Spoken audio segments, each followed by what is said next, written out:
Jadi menghasilkan radiasi yang ke arah tujuan ya. Jadi akan mengarah kemana tujuan radiasinya. Jadi ke atas yang ke bawah itu dibikin saling menghilangkan sehingga hilang fasanya dibedakan. Nah, ini antena V yang biasa digunakan untuk point to point di bagian kanan, di bagian contoh kedua. Kalau nah ini nih gambarannya ya.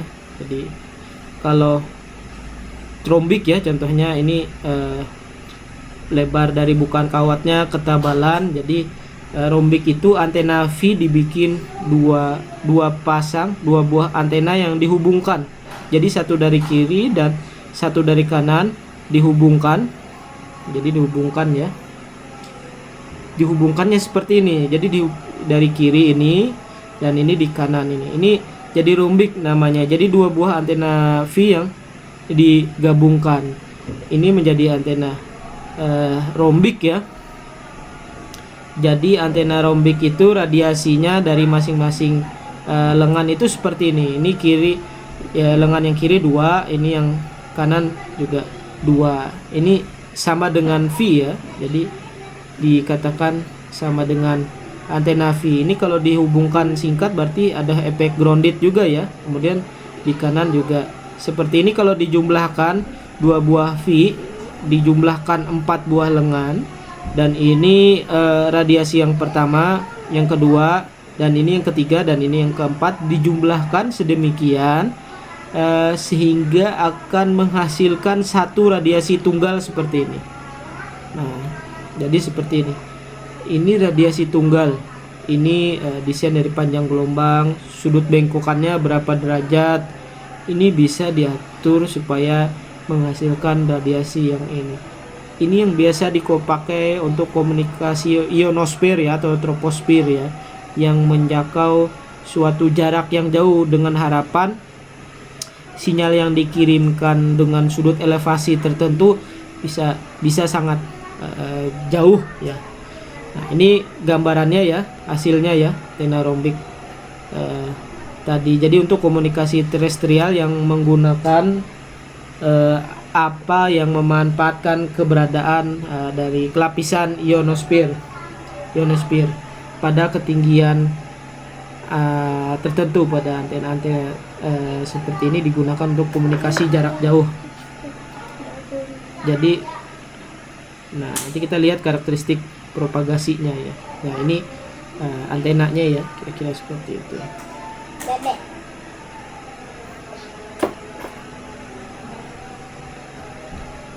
Gitu. Jadi ada juga yang contohnya multiple rombik gitu ya. Kalau banyak rombik berarti dia ditumpuk misalkan. Jadi bisa banyak ya dari antena rombik.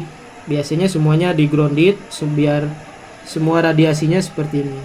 Kalau nggak di grounded ya contohnya seperti antena V yang seperti ini. Kalau di grounded kan jadi yang seperti ini ya, contoh 2 ini yang V gelombang berjalan, ini gelombang berdiri. Nah, ini untuk menghitung medan E dan lainnya bisa dilihat di buku Krauss ya teman-teman, mungkin tidak saya jelaskan. Nah, berikutnya adalah dipulipat. Dipulipat itu adalah Yagi sebenarnya. Jadi antena TV itu menggunakan konsep dipolipat ya. Nah, jadi kalau teman-teman melihat antena TV yang menggunakan antena Yagi, nah itu biasanya modifikasi dari antena dipol lipat.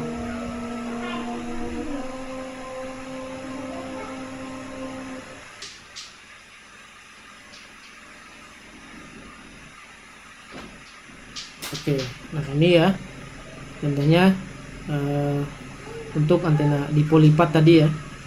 Nah, digunakan untuk menaikkan tahanan radiasi. Jadi dia gambarannya dimensinya seperti ini.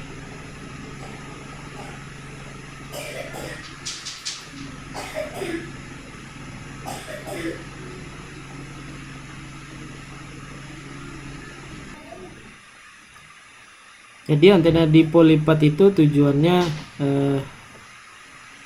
untuk memendekkan dimensi ya, sekaligus merubah impedansi ya. Jadi kalau antena helix tadi kan dengan memendekkan dengan dibikin spiral, impedansinya antara 100 sampai 200 ohm.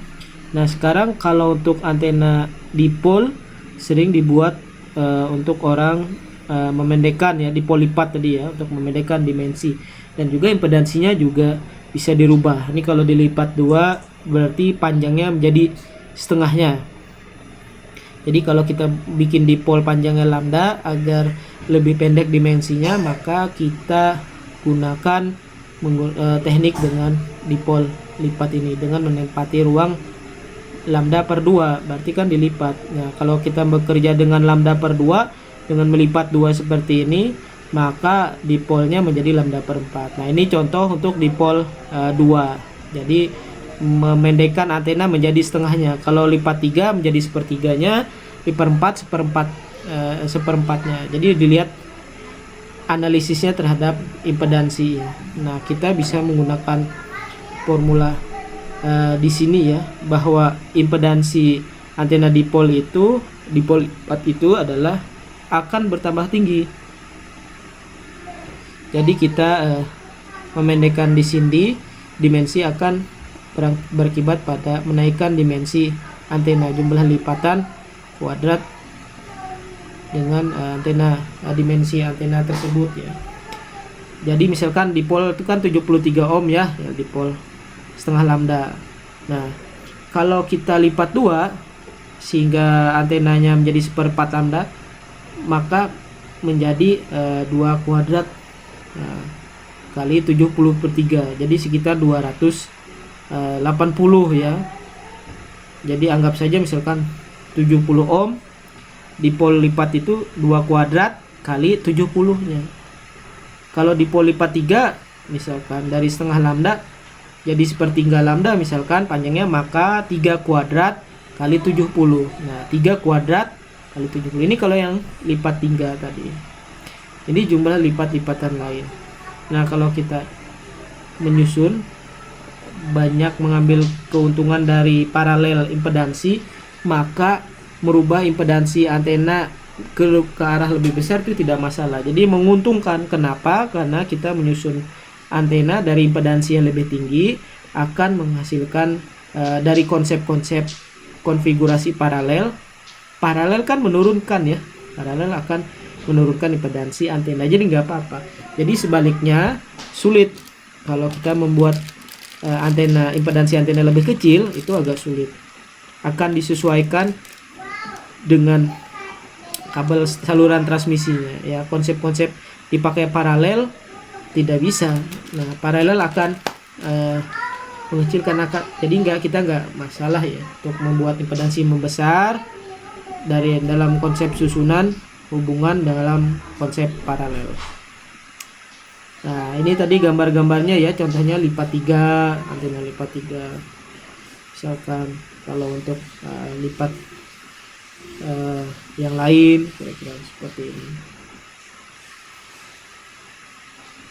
Nah, hubungan dengan distribusi arusnya ya sesuai dengan panjang L-nya ya.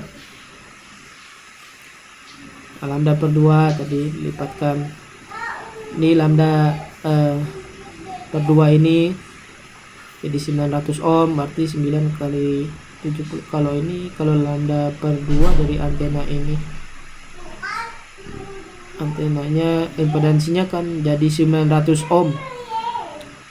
Kalau dipol lambda itu 70 ohm misalkan, sudah jadi 900 berarti 12 kalinya kan, berarti akar 12 lipatnya. Boleh saja ya, kalau tidak angka bulat tidak masalah, jadi boleh 3/4 juga tidak masalah. Jadi semakin banyak nih ya lipatan yang lain. Ini impedansi yang terjadi ya akibat lipatannya, artinya juga lebih banyak lagi lipatannya. Jadi melihat faktor lipatannya. Nah, kemudian ini salah satu teknik untuk untuk mengajar impedansi. Di sini dipol itu bisa dimodifikasi ya. Kalau